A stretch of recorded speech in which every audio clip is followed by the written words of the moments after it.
Hello दोस्तों, KS railway में आप सभी का बहुत स्वागत है। कर्मचारी संगठन द्वारा सरकार को एक पत्र लिखा गया है जिसमें आयोग के साथ मीटिंग को लेकर के कुछ विवाद चल रहा है, जिसके तहत कुछ इसमें मांगे रखी गई हैं। आइए सुनते हैं ऐसी क्या है मांगे। के करोड़ों केंद्रीय कर्मचारी और पेंशनर्स के लिए 8वें वेतन आयोग को लेकर एक नई हलचल शुरू हो गई है।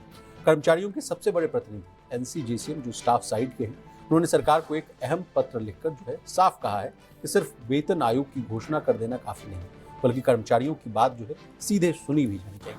पत्र में और क्या क्या मांग की गई है जानने और समझने की कोशिश करेंगे। पूरी जा रही है। लास्ट जब भी बात हुई सर, तो कन्वीनर जो है एनसीजेसीएम के शिव गोपाल मिश्रा साहब, उनसे भी चर्चा हुई थी और उन्होंने तो तमाम बातें कहा गया कि कुछ बातें जो है सरकार को हम लोगों ने भेजी हैं, लेकिन उसके बाद जो है एक चिट्ठी आ गई सर, एनसीजेसीएम के साइड की चिट्ठी है सर। क्या क्या मांग की गई, पूरा समझाइए मामला।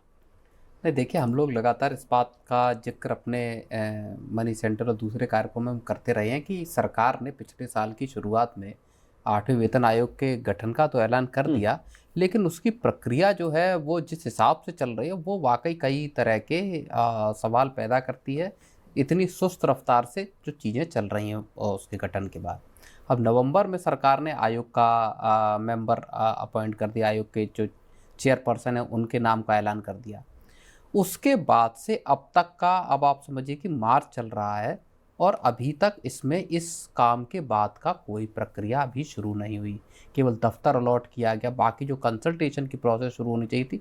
तो दरअसल अब जो स्टाफ साइड जो है एनसीजेसीएम, उन्होंने इसी चीज़ को लेके, इसी देरी को लेके एक बड़ी चिट्ठी जो है वो सरकार को लिखी है। विशाल जी, कहा है सर कि बैठक जो है कराने की मांग कही गई है। कहा जा रहा है कि 8वें वेतन आयोग से जल्द जो है बैठक जो है वो कराई जाए, ताकि कर्मचारी संगठन की जो बात है वो सीधे आयोग के सामने जो है उसको रखी जा सके। इसके अलावा ये भी कहा गया है सर कि 31 जनवरी 2025 को नोटिफिकेशन जारी कर 8वें वेतन आयोग की घोषणा तो कर दी, लेकिन अभी तक आयोग की तरफ से कर्मचारियों के प्रतिनिधियों से कोई जो है औपचारिक बातचीत नहीं हुई है, ना ही किसी तरह का जो है आधिकारिक रूप से जो है पत्राचार जो है वो तो नहीं हम हुआ। लोग इसी बात को बार बार दोहराते रहे हैं कि सरकार ने एक एक स्टेप करके चीज़ें की, लेकिन असली जो काम होना चाहिए साहब, आयोग के गठन को भी अक्टूबर नवंबर में हो गया। उसके बाद से जो मुख्य प्रक्रिया है कि कब आप जो कर्मचारी संगठनों का के जो प्रतिनिधि हैं उनके साथ आप इन तमाम मसलों पर बातचीत कब शुरू होगी, क्योंकि वहीं से फिर वो रास्ता निकलेगा कि अब आगे किस तरह से चीज़ें आगे बढ़ेंगी।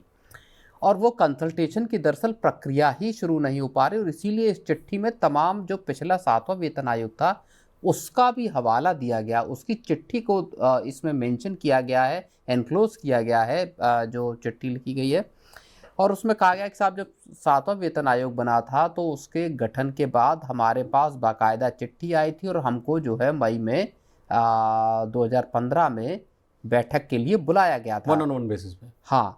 तो जो एनसीजेसीएम है उनकी जो स्टाफ साइड है उनके लोगों को वहाँ बुलाया गया था कि चर्चा पर चर्चा करते हैं। इस बार जो प्रक्रिया चल रही है वो कुछ प्रक्रिया ऐसी चल रही है कि सरकार ने एक पोर्टल बना दिया, पोर्टल बनाकर उसमें कह दिया कि साहब आप अपने सुझाव और बाकी चीज़ें भी दीजिए, और जो कर्मचारी संगठन अलग अलग हैं वो भी अपने जो मेमोरेंडम है उसके लिए भी एक प्लेटफॉर्म दे दिया कि आप यहाँ से अपनी चीज़ें दे सकते। तो इन तमाम चीज़ों को लेके भी कई सवाल जो है वो इन संगठनों ने यहाँ पे उठाए हैं। विशाल, चलिए सर, आयोग की वेबसाइट पर जो है सवाल जवाब के लिए जो ऑनलाइन पोर्टल बनाया गया है, लेकिन कहा जा रहा है कि उसमें कई जो है रेस्ट्रिक्शंस हैं। संगठनों का कहना है कि उन्हें सिर्फ छोटे जवाब जो है वो देने तक के लिए जो है सीमित न किया जाए, उन्हें जो है पूरी मांगों की जो है विस्तृत मेमोरेंडम जो है वो भेजने की अनुमति जो है वो बिल्कुल। देनी अब देखिए, सरकार ने 18 सवाल दे दिया आयोग ने, उस पर भी रार है सर कि इन 18 सवालों पे रार अलग है, लेकिन अब जब सवालों पे जो रेस्पॉन्स देना है उसकी वर्ड लिमिट तय कर दी है। 200 वर्ड पर आपको जो क्वेश्चनर है उसका आप जवाब दे सकते हैं। अब संगठन कह रहे हैं कि साहब हम आपको इसका विस्तृत जवाब देना चाहते हैं, आपने लिमिटेड वर्ड काउंट दे दिया कि इतने के भीतर ही दीजिए।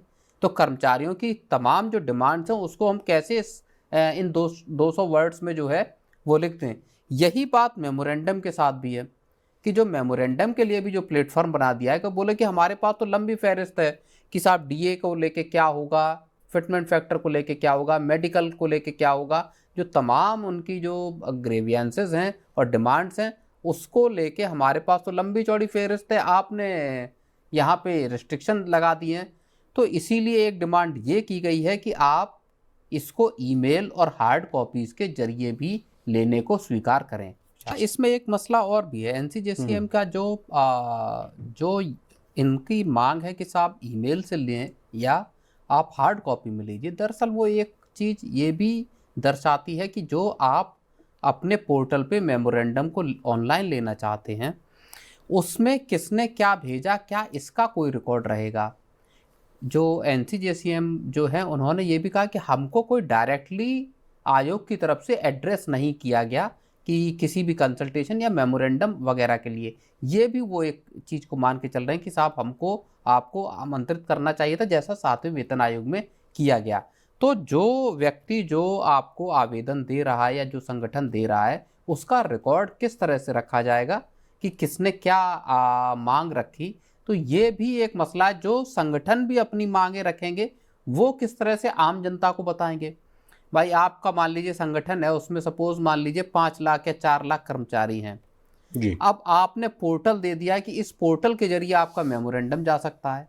आपको अपने कर्मचारियों को भी बताना है कि साहब हमने ये मांग रखी है, तो वो मांग आप कैसे बताओगे कि हमने ये पोर्टल पे रख दिया है। उसका कौन सा ऐसा रिकॉर्ड है जो इनको या तो इस तरह की व्यवस्था की गई हो पोर्टल पे कि जहाँ पे कि आपको उसका रिसीविंग टाइप का दिया जाए, रिसीविंग भी दिया जाए, जो आप दे रहे हैं उसका पीडीएफ या किसी फॉर्म में आपका पूरा या तो चिट्ठी आप अपनी अपलोड कर पाएँ वहाँ पे पूरी।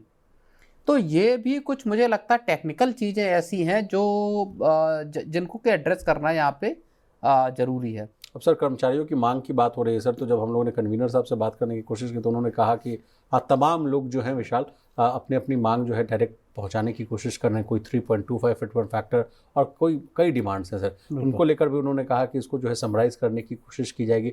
ये फ़ायदा इसलिए भी पहुँचाएगा सर, एक तो 8वें वेतन आयोग को समझने में आसानी होगी कि हाँ भाई चलिए एक जो है समराइज़ होकर चीज़ें सामने आ गई हैं। दूसरी बात है कि तमाम जो अलग अलग फैक्टर्स जो आएंगे सामने आएंगे, तमाम पक्ष के लोग जो आएंगे उसको मतलब समझना भी अपने आप में एक बड़ा कठिन मामला हो जाएगा, तो इसको भी दूर करने की कोशिश की जाएगी। बिल्कुल।